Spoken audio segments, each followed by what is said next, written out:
ଆପଣଙ୍କର ଯଦି ମେଷ ରାଶି ହୋଇଥାଏ ତେବେ ଏହି ଭିଡ଼ିଓଟିକୁ ଶେଷ ପର୍ଯ୍ୟନ୍ତ ନିଶ୍ଚୟ ଦେଖନ୍ତୁ, କାରଣ ମେଷ ରାଶିର ବ୍ୟକ୍ତିବିଶେଷଙ୍କ ଜୀବନରେ ଏହି ନୂତନ ବର୍ଷର 2026ର ପବିତ୍ର ମହାଶିବରାତ୍ରି ଠାରୁ ଆପଣଙ୍କ ଜୀବନଟି ସମ୍ପୂର୍ଣ୍ଣ ଭାବରେ ପରିବର୍ତ୍ତନ ହେବାକୁ ଯାଉଅଛି ଏବଂ ଆପଣଙ୍କ ଜୀବନରେ ଏକ ଏମିତି ମୋଡ଼ ଆସିବ ଯାହା ଆପଣଙ୍କର ଭାଗ୍ୟ ଭବିଷ୍ୟକୁ ସମ୍ପୂର୍ଣ୍ଣ ଭାବରେ ବଦଳାଇ ଦେବ ଏବଂ ଆପଣଙ୍କୁ ଏକ କର୍ମମୟୀ ଜୀବନ ଅଣାଇଦେବ। ତେଣୁ ଆପଣ ଯଦି ମେଷ ରାଶିର ବ୍ୟକ୍ତିବିଶେଷ ହୋଇଥାନ୍ତି ଏବଂ ଈଶ୍ୱରଙ୍କୁ ସଚ୍ଚା ହୃଦୟରେ ବିଶ୍ୱାସ କରୁଥାନ୍ତି, ତେବେ ଭିଡ଼ିଓଟିକୁ ଲାଇକ୍ କରିବା ସହ ଚ୍ୟାନେଲଟିକୁ ସବସ୍କ୍ରାଇବ୍ ନିଶ୍ଚିତ ଭାବେ କରିବେ ଏବଂ କମେଣ୍ଟରେ ଜୟ ମହାଦେବ ଜୟ ଶନିଦେବ ନିଶ୍ଚୟ ଲେଖିବେ। ତେବେ ପ୍ରଥମତଃ ଦେଖନ୍ତୁ, ଆପଣଙ୍କର ଅଧିପତି ହେଉଛନ୍ତି ମଙ୍ଗଳ ମହାଗ୍ରହ। ଆପଣଙ୍କର ଅଧିପତି ହେଉଛନ୍ତି ମଙ୍ଗଳ ମହାଗ୍ରହ, ଯାହାଙ୍କୁ ନବଗ୍ରହଙ୍କର ସ୍ଥିତି ମଧ୍ୟରେ ଏକ ଶ୍ରେଷ୍ଠ ଗ୍ରହ ମଧ୍ୟ ମନାଯାଇଥାଏ। ମଙ୍ଗଳ ମହାଗ୍ରହ ଆପଣଙ୍କର ଖାସ୍ କରି କ୍ୟାରିୟର କ୍ଷେତ୍ରରେ ବହୁତ ମାତ୍ରାରେ ଧ୍ୟାନ ଦେବେ। ଦେଖନ୍ତୁ, ଆପଣ ବହୁତ ଡିପ୍ରେସନରେ ରହୁଥିଲେ, ବହୁତ ଦୁଃଖ କଷ୍ଟ ସହୁଥିଲେ ଏବଂ ଆପଣଙ୍କ ଜୀବନରେ ମାନହାନିଠୁ ଧରି ଏବଂ ବହୁତ ଯନ୍ତ୍ରଣା ମଧ୍ୟ ରହୁଥିଲା, ଯାହା ଆପଣ କାହାକୁ ମଧ୍ୟ କହିପାରୁନଥିଲେ। ମେଷ ରାଶିର ବ୍ୟକ୍ତିବିଶେଷମାନେ ବହୁତ ମାତ୍ରାରେ ଧୋକା ମଧ୍ୟ ପାଇଛନ୍ତି, ଯାହା କାହାକୁ ମଧ୍ୟ ପ୍ରକାଶ କରି କହିପାରିନାହାନ୍ତି। ତେଣୁ ଦେଖନ୍ତୁ, ଆପଣଙ୍କୁ ମଙ୍ଗଳ ମହାଗ୍ରହ ଆପଣଙ୍କର ତ ଏହି ବର୍ଷକ ପାଇଁ ଅଧିପତି ରହିବେ, କିନ୍ତୁ ଏହି ପବିତ୍ର ମହାଶିବରାତ୍ରି ପରଠାରୁ ଆପଣଙ୍କର ଗୁରୁସ୍ଥାନକୁ ବିରାଜମାନ କରିବେ।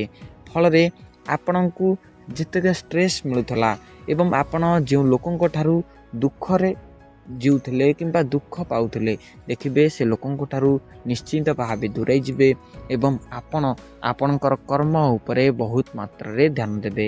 ଆପଣଙ୍କର କର୍ମ ଅନୁଯାୟୀ ଆପଣ ଯେଉଁ ଫଳ ପ୍ରାପ୍ତ କରିବେ, ଆପଣ ଦେଖାଇଦେବେ ଯେ ଆପଣ କାହାଠାରୁ ମଧ୍ୟ କମ୍ ନୁହନ୍ତି ଏବଂ ଦେଖିବେ ଆପଣଙ୍କ ଜୀବନରେ ଯେତେ ମାତ୍ରାରେ ବାଧାବିଘ୍ନ ଆସୁଥିଲା ତାହା ମଧ୍ୟ ସମ୍ପୂର୍ଣ୍ଣ ଭାବରେ ଦୂର ହେବ ଏବଂ ଆପଣଙ୍କୁ କିଛି ନୂତନ ବିଜନେସ୍ ମଧ୍ୟ ଆରମ୍ଭ କରିବାର ଆଇଡ଼ିଆ ଆସିପାରେ ଏବଂ ଆପଣ ତାହାକୁ ମଧ୍ୟ ପ୍ରୟୋଜନ କରିପାରନ୍ତି।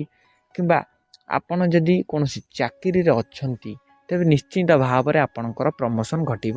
ଆପଣଙ୍କର ନିଶ୍ଚିତ ଭାବରେ ଚାକିରିରେ ପ୍ରମୋସନ୍ ଘଟିବ। ଦେଖନ୍ତୁ, ଆପଣଙ୍କର ଏହି ପବିତ୍ର ମହାଶିବରାତ୍ରି ପରଠାରୁ ଏହା ବର୍ଷକ ପାଇଁ ବିତିବ ନାହିଁ, କାରଣ ଏହି ପବିତ୍ର ମହାଶିବରାତ୍ରି ପରଠାରୁ ଆପଣଙ୍କର ଗୁରୁସ୍ଥାନକୁ ଆସିବେ ମଙ୍ଗଳ ମହାଗ୍ରହ, ଯାହା ଠିକ୍ ଫେବୃଆରୀ 28 ତାରିଖ ବେଳକୁ ଆପଣଙ୍କ ଗ୍ରହରୁ ଗୋଚର କରିବେ, ମତଲବ ଆପଣଙ୍କର ପଞ୍ଚମ ଘରୁ ବିରାଜମାନ କରି ଗୋଚର କରିବେ।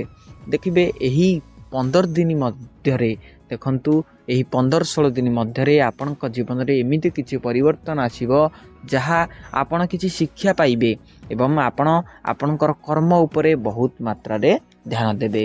ଦେଖନ୍ତୁ, ମେଷ ରାଶିର ବ୍ୟକ୍ତିବିଶେଷମାନେ ବହୁତ ସଚ୍ଚୋଟ, ବହୁତ ସାହସୀ, ବହୁତ ସରଳ ହୋଇଥାନ୍ତି, କିନ୍ତୁ ମନେ ରଖନ୍ତୁ, ଆପଣ ଆପଣଙ୍କର ସ୍ୱାସ୍ଥ୍ୟ ଉପରେ କିଛି ଧ୍ୟାନ ଦିଅନ୍ତୁ।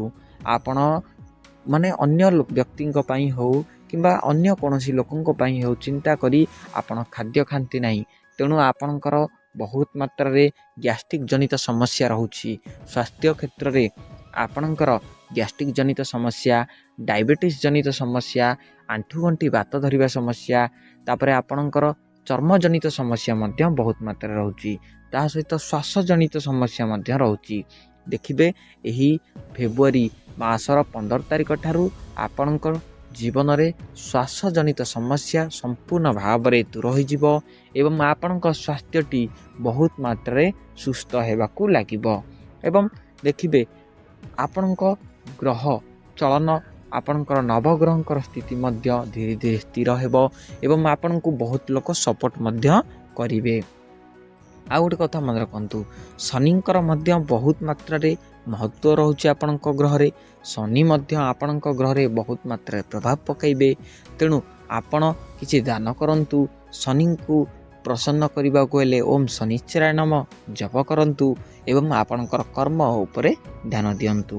ତା ସହିତ ଦେଖନ୍ତୁ ଆପଣ ବହୁତ କାର୍ଯ୍ୟରେ ଲୀନ ରହୁଥିବେ, ଆପଣ ବହୁତ ମାତ୍ରାରେ କାର୍ଯ୍ୟ କରିବାକୁ ଯାଉଛନ୍ତି କିନ୍ତୁ କର୍ମ କରୁଛନ୍ତି, ଫଳ ପ୍ରାପ୍ତ କରୁନାହାନ୍ତି। ଦେଖନ୍ତୁ ଭଗବାନ କହିଛନ୍ତି, ଶ୍ରୀକୃଷ୍ଣ କହିଛନ୍ତି କର୍ମ କରିଚାଲ ଫଳକୁ ଆଶା କର ନାହିଁ। ତେଣୁ ଆପଣ କର୍ମ କରନ୍ତୁ ଏବଂ ଦ୍ୱିତୀୟରେ ଆପଣଙ୍କୁ ବହୁତ ମାତ୍ରାରେ ବାହ୍ୟ ଲୋକଙ୍କ ଦ୍ୱାରା ସହଯୋଗ ସହାୟକ ମିଳିବ ଏବଂ ଆପଣ କିଛି ନୂତନ ଇଲେକ୍ଟ୍ରୋନିକ୍ସ ଜିନିଷ କରିପାରନ୍ତି, ଯେମିତିକି ମୋବାଇଲ ହୋଇଗଲା କିମ୍ବା କୌଣସି ଇଲେକ୍ଟ୍ରିକ୍ ଗାଡ଼ି ହୋଇଗଲା। ଆପଣ ଇଲେକ୍ଟ୍ରିକ୍ ଜିନିଷ କିଛି ନୂତନ କରିପାରନ୍ତି ଏହି ଫେବୃଆରୀ ମାସରେ।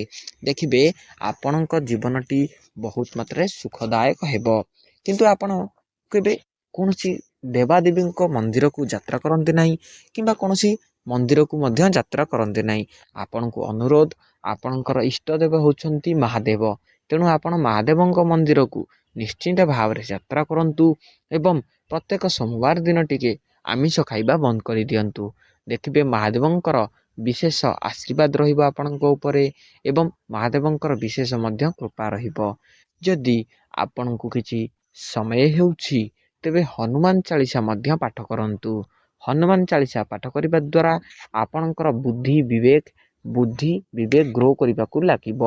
ଯଦି ଆପଣଙ୍କୁ ସମୟ ହେଉଛି ତେବେ ହରେକୃଷ୍ଣ ମହାମନ୍ତ୍ର ମଧ୍ୟ ଜପ କରନ୍ତୁ, ଦେଖିବେ ଆହୁରି ମଧ୍ୟ ମଙ୍ଗଳ ଘଟିବ। ତେବେ ଆଜି ତ ସମୟ ହୋଇଯାଇଛି।